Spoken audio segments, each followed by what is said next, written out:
প্রখ্যাত সঙ্গীত শিল্পী কবির সুমন মরণোত্তর দেহদানের অঙ্গীকার করেছিলেন। অনুরাগী বন্ধুদের সঙ্গে সামাজিক মাধ্যমে নিজের স্বাক্ষর করা সেই অঙ্গীকার পত্রের ছবিও শেয়ার করেছিলেন তিনি। এবার সেই সিদ্ধান্ত প্রত্যাহার করলেন এই শিল্পী, জানালেন দেহদানের ইচ্ছে প্রত্যাহার করেছেন তিনি।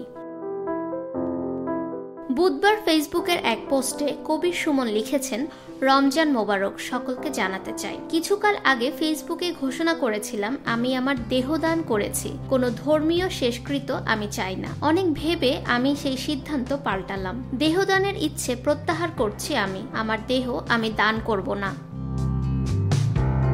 সুমনের ইচ্ছে ইসলামী রীতিতে যেন কলকাতার মাটিতে দাফন করা হয় তাকে। তিনি আরো লিখেছেন, আমি চাই আমার এই কলকাতারই মাটিতে সম্ভব হলে গোবরায় ইসলামী রীতিতে কবর দেওয়া হোক। এটাই আমার চূড়ান্ত সিদ্ধান্ত। আমার কতিপয় স্বজনকে এটা জানিয়ে দিলাম।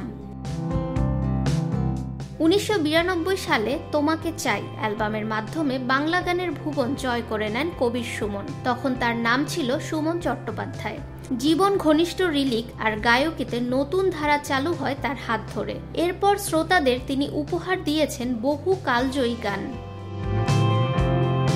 বাংলাদেশের কিংবদন্তি শিল্পী সাবিনা ইয়াসমিনকে বিয়ে করতে ধর্মান্বিত হয়ে মুসলমান হন। নাম বদলে তিনি হয়ে যান কবির সুমন। পরবর্তীতে তাদের বিচ্ছেদ ঘটে। বিচ্ছেদের পর তিনি বাংলা খেয়াল চর্চা শুরু করেন এবং গত কয়েক বছর ধরে এই ক্ষেত্রেই নিজেকে সম্পৃক্ত রেখেছেন।